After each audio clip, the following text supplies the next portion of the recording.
नमस्कार. आज world elephant day म्हणजे जागतिक हत्ती दिवस. हत्ती म्हटलं की सध्या सिंधुदुर्ग जिल्ह्यामध्ये फार खळबळ उडून जाते.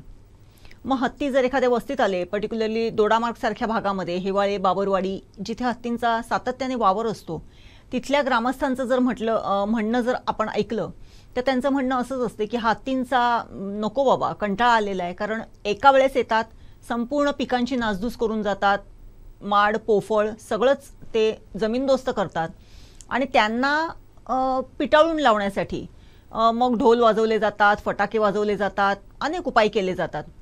कधीतरी त्या कळपातील एखादा हत्ती हा व्हायलंट होतो आणि कोणावरती तरी चाल करून जातो, त्याच्यामध्ये कोणीतरी जखमी होतो, दुर्दैवाने कधीतरी एखाद्याचा मृत्यू होतो. आणि म्हणूनच सिंधुदुर्ग जिल्ह्यामध्ये हत्तींचा जो काही वावर आहे त्याच्याबद्दल फार चांगल्या पद्धतीने बोललं जात नाही. परंतु याच हत्तींची भाषा समजून घेणारा माणूस आज आपण त्यांच्याबरोबर संवाद साधणार आहोत. हत्तींना पिटाळून न लावता त्याची भाषा समजून त्याला त्याच्या भाषेत सांगून पुन्हा सामंजस्याने वनाकडे पाठवणारा माणूस असं म्हटलं तरी वावगं ठरणार नाही. मी खूप खूप आनंदाने स्वागत करते आनंद शिंदे यांचं. आनंदजी, खूप खूप स्वागत आहे तुमचं. धन्यवाद धन्यवाद. आनंदजी, तुमची ओळखच करून दिलेली आहे की हत्तींशी संवाद साधणारा माणूस. सिंधुदुर्ग जिल्ह्यामध्ये जर मी हे वाक्य म्हटलं तर माझ्याकडे फार वेगळ्या नजरेने बघितलं जाईल, कारण हत्ती आणि दोडामार्ग आणि सिंधुदुर्ग ह्याचं कुठेतरी क्रॉसिंग असं झालेलं आहे. हत्तींशी संवाद साधता म्हणजे तुम्ही नक्की काय करता हे माझ्या दर्शकांना आधी सांगा. हत्तींशी संवाद साधतो म्हणजे माझा आतापर्यंतचा जो अभ्यास झालेला आहे त्यानुसार हत्तीची देहबोली काय आहे, हत्तीचं वागणं कसं आहे, म्हणजे बॉडी लँग्वेज, बिहेवियर पॅटर्न. आणि मी हत्तींबरोबर सलग 5-1 वर्ष राहिल्यामुळे मला हत्तींचं कम्युनिकेशन पॅटर्न लक्षात येतात. सो ते कम्युनिकेशन पॅटर्न या तिन्हीचा उपयोग करून त्याची मानसिकता काय तयार झाली आहे आणि हत्ती मानव संघर्ष टाळण्याकरता मला त्या मानसिकतेचा कसा वापर करता येईल किंवा शेतकऱ्यांना किंवा ज्यांचं नुकसान होत आहे त्यांना त्याचा कसा उपयोग करून देता येईल, ह्या दृष्टीने मी जे काम करतोय. तर त्याच्याकरता मी हत्तींशी मराठीत बोलतो. मी त्याच्याकरता हत्तींशी ती जी रमलिंग पॅटर्नची भाषा आहे त्या रमलिंग पॅटर्नच्या भाषेमध्ये मी संवाद साधण्याचा प्रयत्न करतो. सो अशा पद्धतीने मी जे काम करतो त्याला एलिफंट कम्युनिकेशन किंवा हत्तींशी हितगुज किंवा संवाद असं आपण म्हणू शकतो. बरोबर. आनंदजी, सगळ्यात पहिल्यांदा म्हणजे तुमची ओळख, म्हणजे तुमचं काही हे प्रोफेशन नाही आहे. तुम्ही एक फोटो जर्नलिस्ट होतात आणि फोटो जर्नलिझमवरून थेट हत्तींशी संवाद, हा जो काही फार मोठा असा फरक आहे त्याचं कारण काय?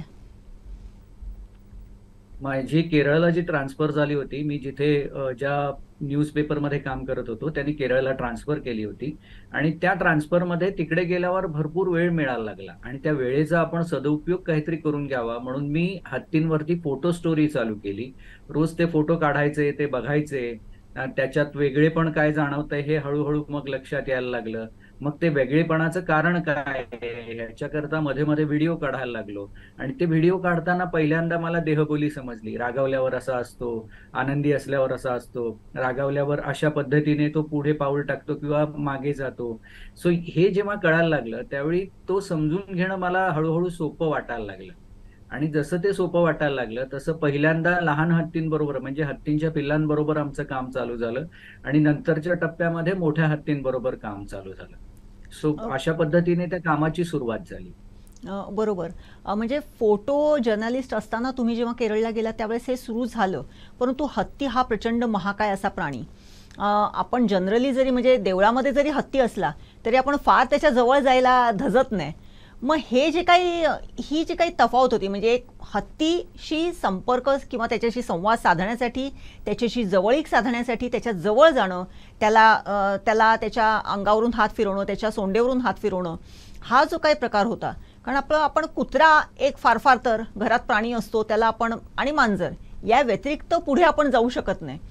ते जे काही आहे साध्य ते तुम्ही कसं केलं? कारण त्याच्यासाठी मनाची फार एक वेगळी हे लागते की याला आपल्याला हँडल करायचंय. मी ते नक्की सांगतो, पण माझं हे ऐकून किंवा एखादा माझा व्हिडिओ बघून कोणी असा प्रयत्न करू नका, कारण आता माझा 12 वर्षाच्या आसपासचा तो अभ्यास आहे आणि बरोबर. त्याच्यातनं ह्या कृती घडत जातात. हत्ती आनंदी होतो त्यावेळी काय होतं, हत्ती तुम्हाला जवळ बोलवतो त्यावेळी तो कसा बोलवतो, तुम्हाला जायला सांगतो त्यावेळी तो कशा पद्धतीची हालचाल त्याच्या शरीराची करत असतो, त्याचे कान कसे असतात, त्याची शेपूट कशी असते, हे ज्यावेळी मला टप्प्याटप्प्याने लक्षात यायला लागलं. आणि नुसतंच हे बघून मी हत्तीच्या जवळ गेलो नाही, तर जे प्रसिद्ध हत्ती अभ्यासक आहे, मग त्याच्यामध्ये डग्लस हॅमिल्टन असेल, त्याच्यामध्ये डॉक्टर डेफनी शेल्ड्रिक असतील, सो अशा लोकांनी ज्यांनी डायरेक्ट लॉरेन्स अँथनी आहे, सो ह्या लोकांनी डायरेक्ट हत्तीशी जो कामाचा प्रकार केलेला आहे, त्यावेळी त्यांनी काय काळजी घेतली, हत्तीने त्यांना कसं जवळ येऊ दिलं, हे मला ज्यावेळी बघण्यात आलं, अभ्यास करण्यात आलं, त्यावेळी मग मी हे करू शकतो ह्याची मला खात्री वाटायला लागली. कारण हत्तीचं माझ्याकडे असलेलं जे वागणं होतं, माझ्यासाठी असलेलं जे वागणं होतं, ते वेगळं होतं आणि ते लक्षात येत होतं माझ्या, की मी आल्यावर हत्ती झोपला असेल तो उठून बसतो, सोंडेनी कशी हालचाल करतो, मग मला जवळ बोलवायचं असेल तर काय करतो, हे ज्यावेळी लक्षात यायला लागलं त्यावेळी ती भीती कमी होत गेली. आणि अगदी सुरुवातीच्या टप्प्यामध्ये हत्तीची एक वेगळ्या पद्धतीची मैत्री बघण्यात आली, माझ्या माहुताची आणि हत्तीची. त्याच्यामुळे ती भीती एकदम नाहीशी झाली होती. पण अर्थात जंगली हत्तीचं वागणं वेगळं असतं, जंगली हत्तीचं बिहेवियर वेगळं असतं आणि त्यामुळे तिथे त्यांच्या बरोबर जाताना तुम्ही विनाकारण धीटपणा दाखवण्याचं काही कारण नसतं. बरोबर. आपला जीव आपल्या कुटुंबाकरता महत्वाचा असतो आणि ह्याची जाणीव मलाही असते. त्या जाणीवेतनं ही सगळी कामं होत असतात. बरोबर. आता जसं तुम्ही म्हणालात की जंगली हत्तीला हाताळणं किंवा त्याच्याबरोबर हितगुज साधणं हे एक चॅलेंज आहे. एखादा म्हणजे आपण इथे म्हणजे आम्ही सिंधुदुर्ग जिल्ह्यामध्ये नेहमी ऐकतो की टस्कर हा फार रागीट असतो, तो खूप नुकसान करतो आणि त्याच्या विरोधात जर कोणीतरी गेलं तो अंगातही चाल करूनही येतो आणि कित्येक वेळेस ते फेटल सुद्धा असू शकते. तर अशा वेळेस जेव्हा एखादा टस्कर असेल किंवा असा रानटी हत्ती असेल, त्याला समजा तुम्हाला त्याच्याशी संवाद साधायचा आहे, त्याला पुन्हा म्हणजे आपण म्हणूया त्याला माणसाळायचं आहे असं आपण म्हणूया किंवा त्याला हत्तीळायचं आहे असं आपण म्हणूया, तर हे जर करायचं असेल तर कशा पद्धतीने, कारण जंगली हत्ती जो असतो त्याचं मेंटॅलिटी तुम्हीही सांगू शकत नाही, आपणही सांगू शकत नाही, ते तुम्ही कसं जज करता आणि कसं पुढे जाता? जंगली हत्तीची मेंटॅलिटी मी सांगू शकतो आणि मला ती मेंटॅलिटी माहीत असल्यामुळेच जंगली हत्ती बरोबर मी काम करू शकतो आणि करू शकलोय. गडचिरोली जिल्ह्यामध्ये आलेले जे 23 हत्तींचा पहिला कळप होता, तो 60 दिवस हत्ती मानव संघर्षाशिवाय मी तिथे हँडल केला होता. पण ते करणं शक्य झालं होतं कारण तो कळप पहिल्यांदा आला होता. आता आपल्याकडे असलेले हत्ती हे 20 वर्ष आपल्या परिसरात राहत आहेत. बरोबर. कोल्हापुरात असलेली नैसर्गिक परिस्थिती वेगळी आहे, कोकणात असलेली नैसर्गिक परिस्थिती ही वेगळी आहे. म्हणजे घाट चढून वरती आल्यावर जो भाग येतो तो वेगळा आणि खालती आहे तो वेगळा. खालचं आपलं कोकणातलं जंगल वेगळं आहे आणि ह्या सगळ्याचा अभ्यास करून त्यांना हवा असलेला कॉरिडॉर देणं हा पहिला भाग. आणि त्यांनी आपल्या मानवी वस्त्यांमध्ये येऊ नये म्हणून जंगल कसं असावं, त्या जंगलात त्यांना राहावंसं वाटावं यासाठी काय करायला हवं, हा अभ्यास करून त्या जंगलाचं तशा पद्धतीने कॉरिडॉर्स तयार करणं हा दुसरा भाग. सो ह्या 2 गोष्टी झाल्या. मी हत्ती माणसाळवत नाही, कारण हत्ती माणसाळवणं हे म्हणजे जो हत्ती माणसांमध्येच राहिलाय तो माणसाळलेला आहे. पण जंगली हत्ती माणसाळवणं हे काही वेळेला हत्तीसाठी तर काही वेळेला माणसासाठी धोकादायक का ठरू शकतं. जर माणसाने हत्तीच्या जवळ गेलं, त्याला हत्तीचं वागणं माहीत नाही किंवा समजलं नाही, अशा वेळेला आपल्याकडनं एखादी मायेची कृती आपण करायला जाणं आणि आपल्या हातांची वेगळी हालचाल चुकीच्या पद्धतीने समजून घेऊन हत्तीने जर हल्ला केला तर ते घातक ठरू शकतं. सो ते घडू नये याच्यासाठी माझे प्रयत्न असतात. मानवाने मानवाच्या घरात सुखी राहावं आणि हत्तीने हत्तीच्या घरात सुखी राहावं याच्यासाठी प्रयत्न जास्त असतात जंगली हत्तीच्या बाबतीत.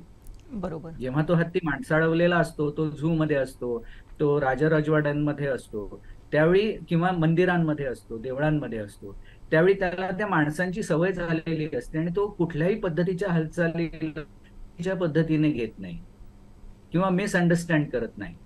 त्यामुळे तो हत्ती हाताळणं वेगळं आणि जंगली हत्ती हाताळणं वेगळं. तर त्याला त्याचं घर देणं ही पहिली प्रायोरिटी आहे आणि त्याला त्याचं घर मिळालं, तो त्याच्या घरात सुस्थितीत राहायला लागला, तर शेतकऱ्यांचा आणि लोकांच्या होणाऱ्या नुकसानीचं जे प्रमाण आहे ते खाली आणता येईल. हे बरोबर. लगेच होणारं काम नाही, हे कृपया सगळ्यांनी गृहीत धरावं.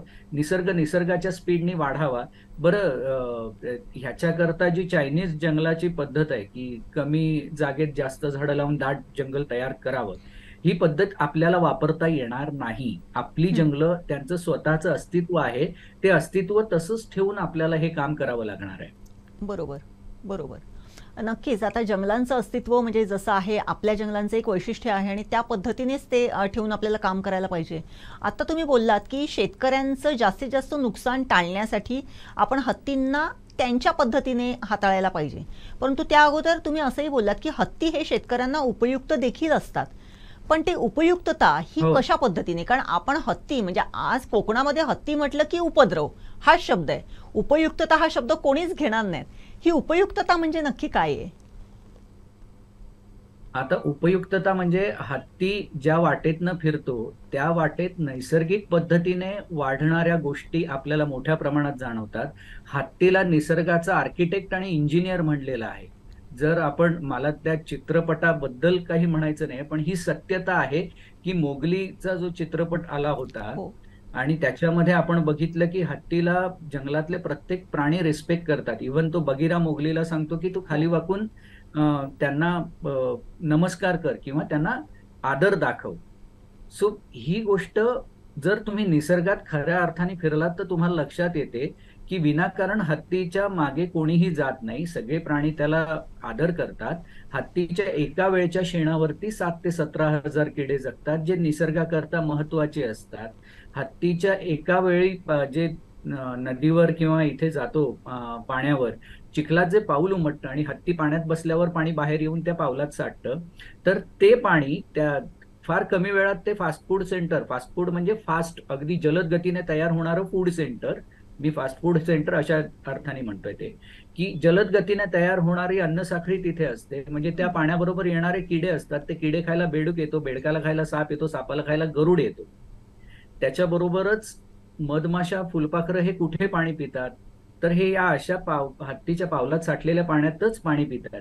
त्यामुळे वेगवेगळ्या पद्धतीचं फुलपाखरं त्या ठिकाणी येतात. परागीकरणाची वाढ होते आणि परागीकरणाची वाढ झाल्यावरती त्या निसर्गाची सुदृढता वाढते.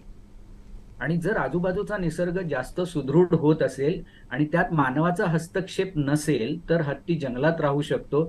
हत्तीचं शेण जे आहे ते चांगल्या दर्जाचं खत म्हणून आपल्याला वापरता येऊ शकतं. अर्थात त्याच्यावर थोडंसं संशोधन आणि वेगळ्या प्रक्रिया कराव्या लागतात. सो हे सगळं करून हत्ती त्या ठिकाणी आपल्याला, म्हणजे संपूर्ण निसर्ग साखळीला देवदूत म्हणून मिळालेला प्राणी आहे. सो बरोबर. तो जर टिकला तर निसर्ग टिकेल, निसर्ग वाढेल आणि निसर्ग टिकला तरच माणूस टिकणार आहे. नक्कीच, नक्कीच. निसर्ग टिकला तर माणूस टिकणार आहे, हे तर आपण गेल्या 3-4 वर्षामध्ये फार प्रकर्षाने आपण ते बघतोय. कारण कोरोनाचा कालावधी जेव्हापासून सुरू झाला, तेव्हा निसर्ग म्हणजे निसर्गाचं काय हे असू शकते, त्याचं हळूवारपणा कसं असू शकतो आणि त्याचं रौद्ररूप कसं असू शकते, हे आपण दोन्ही अनुभवलेलं आहे. त्यामुळे निसर्ग हा टिकायलाच पाहिजे. आता जसं आपण कोकणामध्ये म्हणतोय, की हत्तींचा म्हणजे हत्ती यायला लागले आता गेली काही वर्ष, म्हणजे 2004 मध्ये जेव्हा पहिल्यांदा हत्ती दोडामार्गमध्ये जेव्हा आला, त्यावेळेस एक वेगळं एक फॅन्टसी होती की हत्ती आला म्हणून. फार तेव्हा खूप चांगल्या पद्धतीने हे केलं की आपलं निसर्ग किती समृद्ध आहे किंवा इथली जंगलं किती समृद्ध आहेत की तिकडे हत्ती येऊ शकतात, त्यांचा हत्तींचा अधिवास होऊ शकतो. परंतु नंतर जसजसे त्यांचा उपद्रव वाढत गेला तसे हे हत्ती नको म्हणून एक वेगळा सूर उमटायला लागला, जो आजपर्यंत कायम आहे.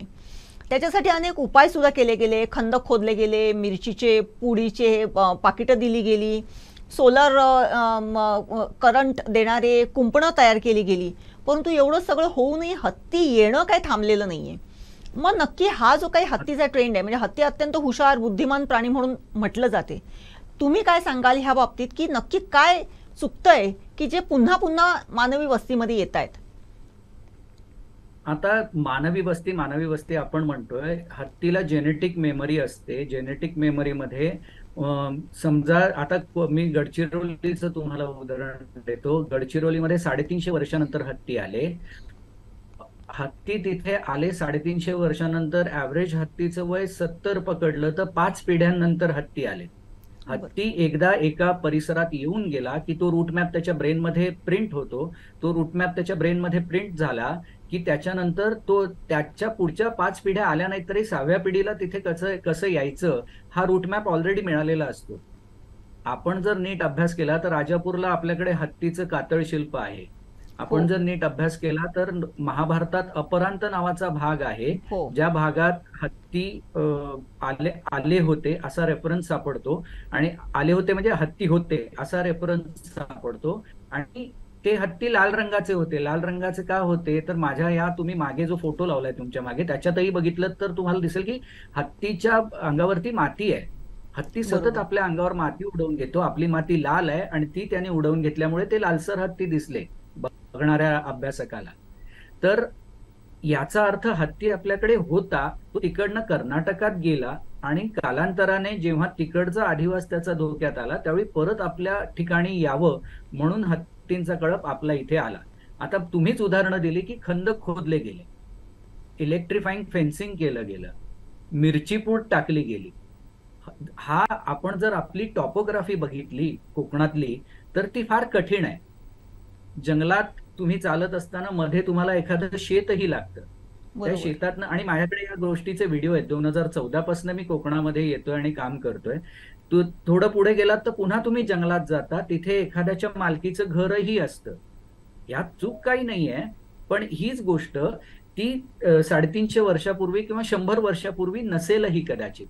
त्यांच्या ब्रेनमध्ये ते रूटमॅप्स असतील, त्याच्यात ते संपूर्ण जंगल असेल, पण कोणाला ती बक्षीस म्हणून जमीन मिळाली असेल, कोणी ती विकत घेतली असेल, मालकी हक्काची असेल म्हणून त्यांनी त्या ठिकाणी शेती केली, कोणाचा जमिनीचा छोटा तुकडा असेल म्हणून त्यांनी त्या ठिकाणी घर बांधलं, जे 100 वर्षापूर्वी नसेल.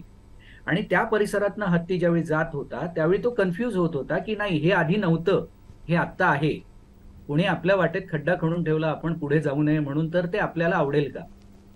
कोणी आपल्या येण्या जाण्याच्या वाटेवर, अर्थात त्या ठिकाणी आत्ता शेत आहे, पूर्वी जंगल असेल.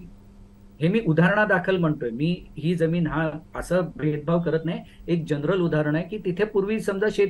कारण मी ज्या भागात फिरलो हत्तीचा परिसर म्हणून, रांगणा तुळसुली असेल, आपलं हेवाळे असेल, मोर्ले असेल, केर असेल, त्या सगळ्या भागात मी फिरलेलो आहे. तर तो जंगलाच्या चारी बाजूने आपल्याला जंगल असल्याचं जाणवतं त्या परिसरात. सो तो हत्तीचा जो जुना कॉरिडॉर आहे, हत्ती सहसा कॉरिडॉर सोडत नाहीत.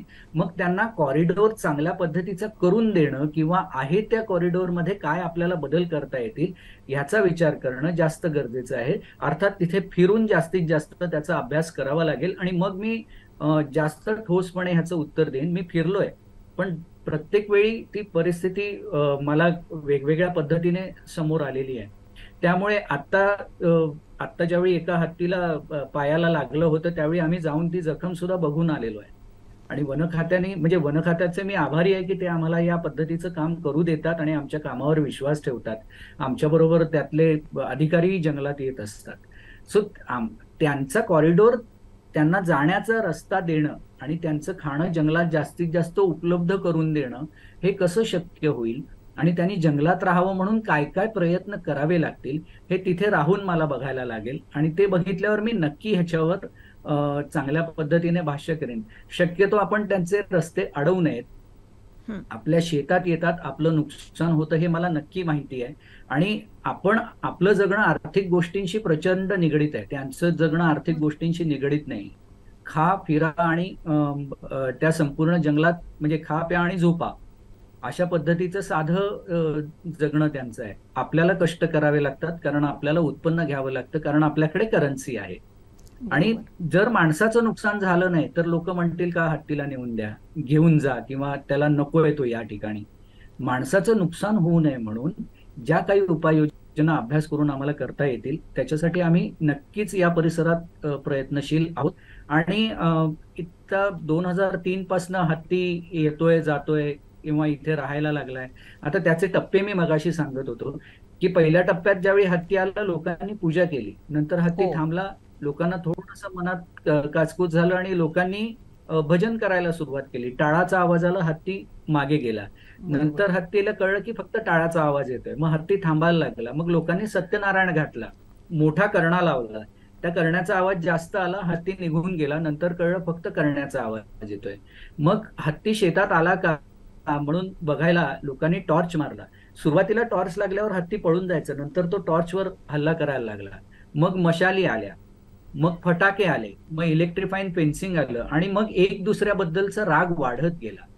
आता तो राग कमी करण्याचा एकमेव मार्ग एक अभ्यासक म्हणून माझ्या पुढे मला दिसतोय, तो माणसाचं नुकसान कमी व्हावं आणि हत्तीने जंगलात राहावं. तर त्या दृष्टीने कसं काम करता येईल, नकारात्मकता न आणता दोन्ही बाजूला सकारात्मकता ठेवून ते कसं करता येईल, या दृष्टीने आमचे नक्कीच प्रयत्न चालू आहेत. आणि आम्ही आभारी आहोत नवकिशोर रेड्डी सरांचे, की ते आमच्यावर विश्वास दाखवून आम्हाला जेव्हा जेव्हा गरज लागते तेव्हा तेव्हा बोलवून घेतात आणि काम आम्ही करतो त्या ठिकाणी. बरोबर.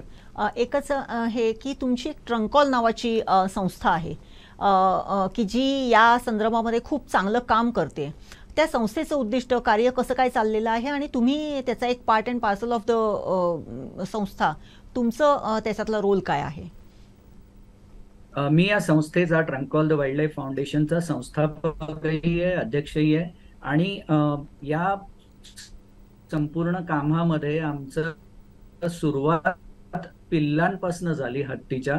नंतर टप्प्याटप्प्याने मोठ्या हत्तींवर काम करायला लागलो. मी चिडलेल्या हत्तींना शांत करू शकतो, त्यांना नॉर्मल करून जंगलातही सोडलेलं आहे. असे बरेच हत्ती आहेत की कोणी 15 लोकांना मारलंय, कोणी 7 लोकांना मारलंय, कोणी 3 लोकांना मारलंय, कोणी 8 लोकांना मारलंय. पण हातात काठीही न घेता मी त्यांना शांत करतो. आणि एक सेकंड, थोडं नेटवर्कचा इश्यू झालाय. हो हो. हा, त्यांना शांतही करतो आणि त्यांना परत जंगलामध्ये मी पाठवतो.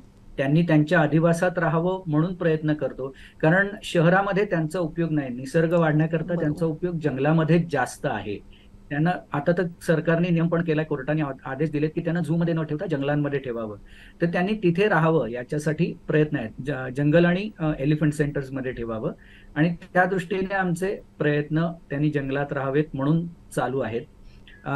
2015ला मला माझा शोधनिबंध प्रसिद्ध करण्याचं विशेष निमंत्रण आंतरराष्ट्रीय परिषदेमध्ये देण्यात आलं. कारण विशेष निमंत्रण एवढ्याकरता दिलं गेलं की मी झुऑलॉजिस्ट नाही, मी बायोलॉजिस्ट नाही, आणि मी वेटरनरी डॉक्टर पण नाही, पण माझा या विषयातला अभ्यास आहे. मी तो शोधनिबंध तिथे सादर केला, आणि सादर केल्यानंतर त्याला संशोधन म्हणून मान्यता मिळाली. सो त्या संशोधनात्मक कार्य करणारी आमची संस्था आहे. बरं, आपल्या फक्त महाराष्ट्रात काम करते असं नाही, ऑन कॉल बेसिसवर केरळ, कर्नाटक,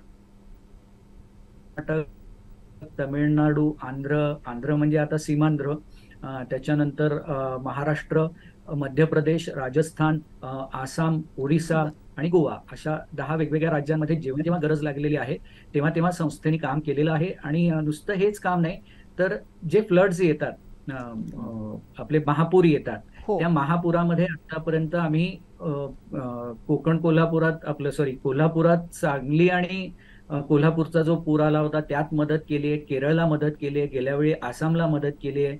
ज्यावेळी लॉकडाऊन चालू होतं त्यावेळी 100 हत्तींकरता 4000 हत्तींचा प्रॉब्लेम होता थायलंडमध्ये. आम्ही 100 हत्तींकरता इकडनं किमान काही दिवस पुरेल एवढं खाद्य भारताकडनं आम्ही त्यांना पाठवलेलं आहे. सो आंतरराष्ट्रीय ठिकाणी म्हणजे श्रीलंकेत आमच्या कामाच्या बाबतीतलं काही कन्सल्टेशन लागलं तर ते चालतं. आफ्रिकेमधनं काही लोकांना आमची गरज लागली तर ते आम्हाला त्या ठिकाणी व्हिडिओ कॉन्फरन्सिंग थ्रू कनेक्ट होतात. सो अशा पद्धतीने सगळं काम चालू आहे. प्रत्यक्ष हत्ती बरोबर काम करणारी ही संस्था आहे, आणि त्याच्यामध्ये ते हत्ती जंगली पण आहेत आणि कॅप्टिव्ह पण आहेत. ओके. आता जसं तुम्ही म्हणालात की आपण हत्तींशी संवाद साधतो, आता हत्तीचं काय, त्याचं मानस काय आहे हे तुम्ही जाणू शकता असं सांगितलं. काही लक्षणं की म्हणजे तो समजा आनंदात असेल तर काय करतो, हे आमच्या निश्चितच म्हणजे त्याची कुतूहलता आहे आमच्या दर्शकांना, प्रेक्षकांना, की नक्की काय असते त्याचे जेस्चर्स, की तो आनंदात आहे, तो रागावलेला आहे, तो दुःखात आहे, किंवा त्याला काहीतरी आजार आहे, कशा पद्धतीने तो वावरतो असं जेव्हा काहीतरी असेल त्यावेळेस. हत्ती नॉर्मल कसा चालतो हे आतापर्यंत कोकणातल्या प्रत्येक माणसाला माहिती आहे. जर हो. चालण्याच्या त्याचा वेग अतिशय कमी झाला असेल किंवा तो एका ठिकाणी जास्त विनाकारण थांबत असेल, तर त्याचा अर्थ त्याला काहीतरी त्रास होतोय. अशा हत्तीला त्रास देण्याऐवजी वन खात्याला ताबडतोब बोलवावं, जेणेकरून म्हणजे अगदी एखाद्या हत्तीच्या पायाला जखम जरी झाली असेल तरी तो एका ठिकाणी थांबण्याचा टाळतो. तो पुढे पुढे जात राहतो, मानवी वस्तीपासून दूर जाण्याचा त्याचा प्रयत्न असतो. सो ज्यावेळी तो जातोय त्यावेळी तो कुठेतरी रिकव्हर स्वतःहून होऊ शकतो. पण जर थांबत असेल तर वन खात्याच्या अधिकाऱ्यांना याबद्दल कृपया सगळ्यांनी माहिती द्यावी, ही पहिली विनंती. हत्ती ज्यावेळी चिडलेला असतो त्यावेळी त्याचे कान असे फ्लॅट असतात. त्याची जास्त चिडलेला असेल तर त्याची शेपटी ताठ होते, कान फ्लॅट होतात, शेपटी ताठ होते, सोंड सरळ होते. तो जमिनीवरती जोरात श्वास सोडून माती उडवतो. अशा वेळी आपण त्याच्या जवळ जाण्याचा विचारही कोणी करू नये, कारण आपल्या कुटुंबाकरता आपण एकमेव असतो, ह्याची कृपया सगळ्यांनी नोंद घ्यावी. शक्यतो त्यांना हाकलण्याकरता सामान्य आवाजाचा उपयोग करावा. हत्तीचं पोटभर खाऊन झाल्याशिवाय हत्ती जात नाही, ही गोष्ट लक्षात ठेवावी. मग त्याच्याकरता तो आता तर असे प्रकार आहेत की लोकांनी हत्तीच्या पायाशी फटका हो. फोडलेत, पण हत्ती त्याचं खाणं पूर्ण झाल्याशिवाय तिकडनं जात नाही. किंवा गेला तरी लोक परत गेल्यावर परत येतो आणि ते खाणं पूर्ण करतो आणि मगच जातो. सो दुर्दैवाने जर एखादं झाड मोडलंच असेल तर ते त्याला खाऊन द्यावं पूर्ण आणि मग जावं. मला माहिती आहे, ह्याची जाणीव मला खूप आहे की प्रत्येकाचं आर्थिक नुकसान त्या झाड मोडण्यामुळे होत असतं, ज्याची मालकी असते त्याचं. पण तरी सुद्धा जे मोडलंच असेल तर किमान त्याला अर्धवट खाऊन दिलं तर दुसऱ्या दिवशी येऊन दुसरं झाड मोडेल. आपल्या एखाद्या गोष्टीशी तो जर खेळत असेल तर तुटलेला ड्रम आपण बाहेर ठेवावा. एखादी तुटलेली टाकी असेल ती बाहेर ठेवावी, की तो त्याच्याशी खेळेल. ज्याचं नुकसान आपलं झालेलं आहे ती गोष्ट बाहेर असेल, त्याच्याशी खेळला तर जास्त नुकसान होणार नाही. पण नवीन गोष्ट तोडली तर नुकसान होईल. त्या हत्ती खूप खेळतो. हत्तीला त्याचं जंगल, त्याचं कॉरिडॉर खूप छान माहिती असतं आणि तो माणसाला अगदी लिलया त्या ठिकाणी गोल गोल फिरवू शकतो. सो ते फिरवत असताना त्याचं चालणं जे असतं ते मजेशीर असतं, ते समजून घ्यावं. ते जर अगदी रिदम मध्ये असा असा करून तो जर चालत असेल तर तो तुम्हाला गोल गोल फिरवणार आहे जंगलात, हे गृहीत धरावं. मग त्याच्या मागे तुम्ही जाऊ नये. जर तो सरळ जात असेल तर त्याला तिकडनं जायचंय निघून, हे लक्षात ठेवावं. पण अगदी हलत हलत डुलत डुलत जो चालत असेल तर त्याला तुम्हाला गोल गोल फिरवायचंय आणि जिकडनं सुरुवात केली तिथे आणून सोडणार आहे, तुम्हाला दमवणार आणि तो निघून जाणार आहे. ह्या गोष्टी टप्प्याटप्प्याने आणि ऑब्झर्वेशननी लोकांनी लक्षात ठेवाव्या, जेणेकरून लोकांना त्रास होणार नाही. निश्चितच. आज जागतिक हत्ती दिवस आहे. या निमित्ताने आमच्या संपूर्ण गोव्यातल्या जनतेला आणि सिंधुदुर्गातल्या जनतेला तुम्ही काय सांगाल? कारण मी मगाशीच म्हटलं तसं आमच्याकडे हत्ती आता त्याचं वेलकम केलं जात नाही, तर तो कसा जाईल याच्यासाठी जास्तीत जास्त प्रयत्न केला जातोय. तर हे जे काही नातं तुम्ही सांगितलं निसर्गाचं, हत्तीचं आणि आपल्या एकूणच या निसर्ग संपदेला हत्ती कसा उपकारक आहे, आणि हे जर आपल्याला टिकवून ठेवायचं असेल तर त्याचा राग, रोष आणि अशा पद्धतीने चिडचिडेपणा न करता त्याचं जर मानस जर समजून घेतलं तर निश्चितच हत्तींबरोबर किंवा हत्तींना परतून लावण्यामध्ये, चांगल्या पद्धतीने परतून लावण्यामध्ये आपण सक्सेसफुल होऊ शकू.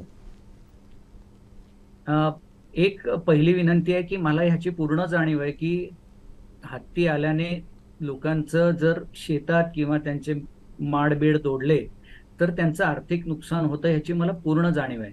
पण एक माझी विनंती असेल की ज्यावेळी हत्ती येतो, मी आता कितीतरी वेळा त्या परिसरात गेलेलो आहे, तर वन खातं आणि आमची टीम ज्यावेळी असते त्यावेळी त्या जमिनीच्या मालकाने तिथे जरूर थांबावं. त्याला आम्ही जा म्हणून म्हणूच शकत नाही, पण विनाकारण गर्दी करू नका. कारण काही काही वेळेला आपणच आपल्यासाठी नुकसान ठरू शकतो. जर हत्तीला एका दिशेने जायचं असेल आणि आपली जर गर्दी असेल तर हत्ती विनाकारण त्याची दिशा बदलू शकतो आणि ते टाळण्याकरता 2 टीम तिथे असाव्यात. एक साधारण 10-1च्या आसपास माणसं. आमच्या टीम मध्ये तर मी 4 पेक्षा जास्त माणसं सहसा आणायचंही टाळतो. सो कमीत कमी लोकांनी तिथे उपस्थित राहावं, जेणेकरून एखादी दुर्घटना घडली तर होणारं डॅमेज फार कमी असेल. काही काही वेळेला नुसत्या धावपळीत सुद्धा लोक विनाकारण इंजर्ड होतात. हत्ती त्यांना मारतो असं होत नाही, पण ते धावपळीत रात्रीची वेळ असते कारण बऱ्याचदा. सो त्या अशा वेळेला वेगळी, म्हणजे तुम्ही धावपळीत धडपडता, तुमचा पाय वगैरे काही फ्रॅक्चर होत असेल, मग तुम्हाला नेण्यासाठी एक वेगळी टीम त्या ठिकाणी तयार करावी लागते. सो हे टाळण्याकरता आपण गर्दी कमी करा. मालकाने तिथे असावं हे गृहीतच धरलेलं आहे. त्यांना शक्यतो कॉरिडॉरमध्ये त्यांच्या जाऊ द्यावं. अभ्यास केल्याशिवाय मी जास्त ह्याच्यावर जर भाष्य केलं की हे करावं लोकांनी, ते करावं लोकांनी, तर ते संयुक्तिक ठरणार नाही. मी त्यांच्याबरोबर जसं जसं काम करत जाईन तसं तसं मला लक्षात येईल की लोकांनी ह्या गोष्टी टाळाव्यात, ह्या गोष्टी कराव्यात. आता बघा, आता मी ह्याच्या तुम्हाला सांगितलं की गर्दी जास्त होते तर ती टाळावी, कारण येणारी लोक एका बाईकवरनं 3-3 लोक येतात. हो. त्याच्यानंतर एक 60 लोक सहज जमा होतात. मग वन खात्याला पण काम करताना बरीच बचावात्मक भूमिका दोन्ही बाजूनी घ्यावी लागते. हत्तीच्या बाबतीत तुम्ही जास्त अग्रेसिव्ह नाही होऊ शकत, लोकांनाही तुम्ही जास्त बोलू शकत नाही. त्यामुळे मग बरं, ते तिकडचे मूळ रहिवासी आहेत, त्यामुळे मी जर ही गोष्ट सांगितली तर असं होतं की हा माका का शिकवता, बरोबर. हा खैसून आला, हा आज येईल हा. मग विनाकारण मलाही लोक टोमणे मारतात की आज येऊन तू मला नको शिकवू. आम्ही कोणालाही शिकवायला तिथे आलेलं नाही. हे संघर्ष टाळला जावा या एकमेव उद्देशाने आम्ही येतो आहोत आणि काम करतो आहोत. नक्कीच. नक्कीच आनंदजी, आज जागतिक हत्ती दिनाच्या निमित्ताने तुम्ही खूप चांगली अशी माहिती दिली. खरं तर हत्ती आणि मानव ह्यांचा संघर्ष हे काही कुठेतरी पटत नाही, कारण आपण पूर्वापारपासून बघत आलेलो आहोत की हत्ती एका राजा महाराजांच्या, जसं तुम्ही सांगितलं की त्या राजवाड्यात असायचा. मंदिरात तर आपण नेहमी, म्हणजे साऊथला जर गेलो तर प्रत्येक मंदिरामध्ये आपण हत्ती बघतो.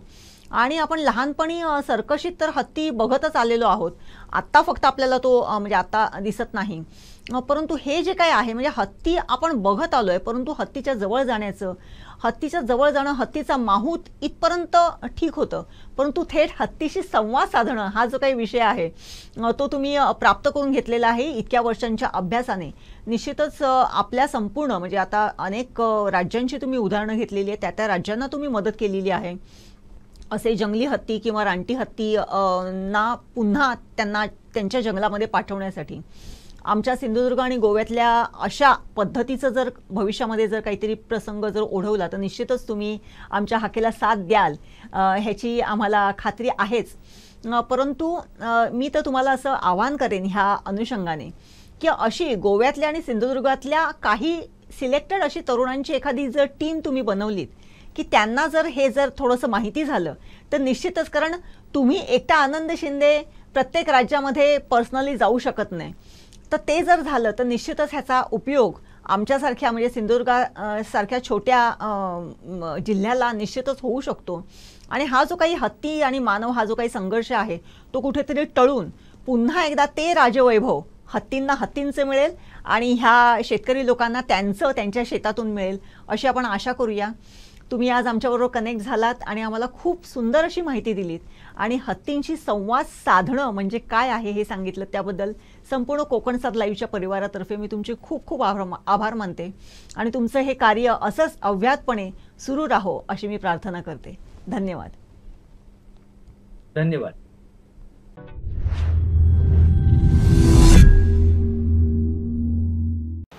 हॅलो, टोटल अजूनपर्यंत 15 भुरगीं शेणल्या सर. हय सर, चडशी 7 ते 10 वर्सां. हां, शाळेंत सोडले तुमी? शाळेंत शाळा आसतना ती वचना न्ही साहेब. आणि आता तर सुटी पडल्या, तुम्ही आनी कितें साहेब? सर सुटी पडले आतां, तुमी आनी कितें सर? ना सॉरी सर ना. हय तुमी म्हणटाले हांव वचून पळयतां आतां.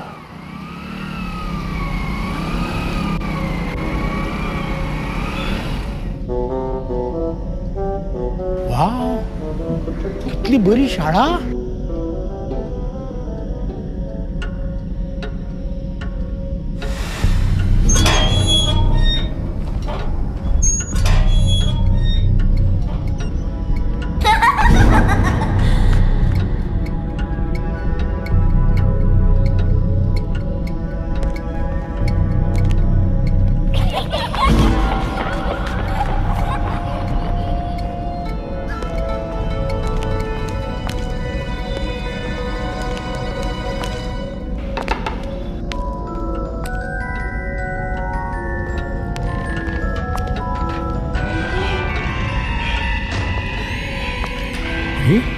हे किती रे?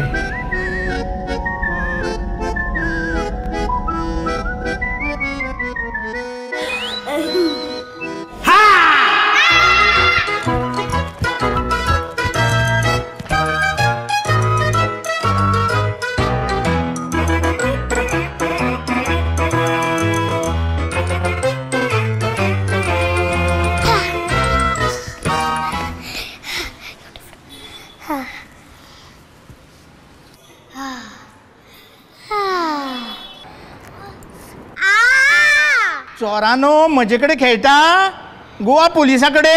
सॉरी काका. सॉरी सॉरी बिरी काय ना. खंय आसा ती बाकीची भुरगी. अरे येत रे सगळी भुरगी भायर.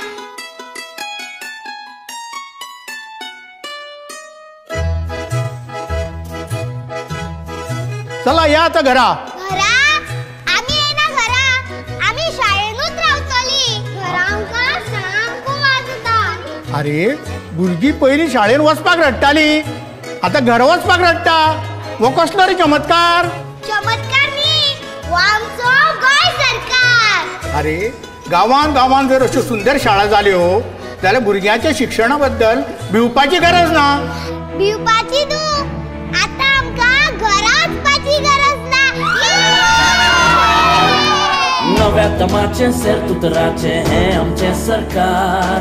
प्रमोद सावंताच्या खाला सपना जाता साकार. नव्या तमाचे सेरतुतराचे हें आमचें सरकार. प्रमोद सावंताच्या खाला सपना जाता साकार. गोंयाचो फुल्लारे फुडार खोशी आसा रे गोंयकार. भिवपाची कांय गरज ना. आता